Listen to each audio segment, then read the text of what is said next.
এই, একদম চুপ, একদম কথা বলো না। আমার স্ত্রী ফোন করেছে। আচ্ছা, হাই লল্লা, হঠাৎ phone my sweet heart. Arnab, হ্যাঁ, অর্ণব তুমি কোথায় এখন? অফিসেই তো আছি গো। কিন্তু তুমি এখন এই সময় হঠাৎ কেন? আজকে বুঝি তোমার দিবা নিদ্রা হলো না? না গো, একদমই হলো না। হুম, তাই তাই একটু মার্কেটিং এ বেরিয়ে পড়লাম। বেশ বেশ বেশ, খুব ভালো করেছো।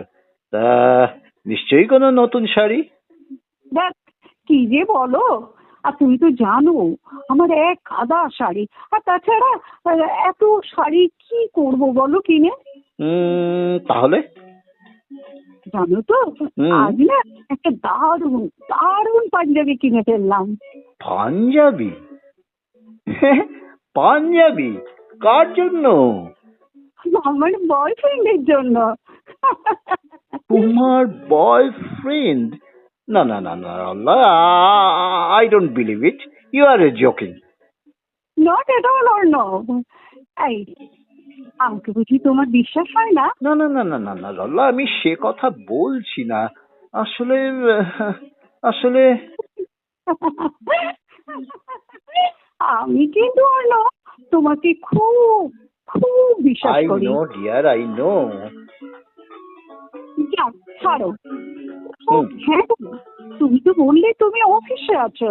তা হ্যাঁ, তোমার অফিসে কি সুন্দর একটা মিউজিক বাজছে কেন অর্ণব? হ্যাঁ, আজ বুঝি কোনো মানে স্পেশাল প্রোগ্রাম আছে তোমার মানে অফিসে? না গো, মানে আসলে আসলে আমাদের অফিসের যে অমিত আছে না, অমিতের আজকে বার্থডে জানো, তাই একটু ও, সেলিব্রেট করা হচ্ছে।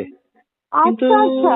কিন্তু কিন্তু তোমার তোমার বয়ফ্রেন্ড কথাটা না আমাকে কেমন ভাবিয়ে তুলছে ডিয়ার। তাই? আচ্ছা, বাড়িতে এলে দেখতেই পাবে। আচ্ছা, ঠিক আছে। তা তা তুমি এখন কোথায়?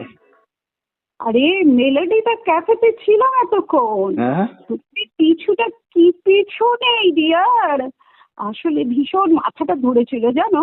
হ্যাঁ, হ্যাঁ, একটু কফি খেলাম, হ্যাঁ, তারপর তারপর এখন গাড়িতে বাড়ি ফিরছি।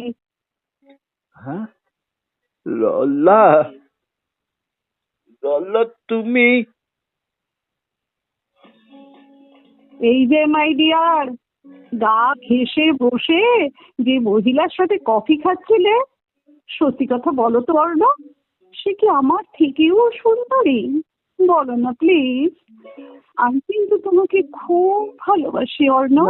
না না না মানে মানে তাড়াতাড়ি বাড়ি ফিরো, বিবাহবার্ষিকীর পাঞ্জাবিটা কেমন হলো দেখো, আজ পড়তে হবে তো। ওহ, সর্বনাশ! আজ যে আমাদের বিবাহ বার্ষিকী, আর রল্লা সব দেখে ফেললো। কি কি কি কি কি কি হবে, কি হবে এখন? রল্লা, রল্লা, দাঁড়াও।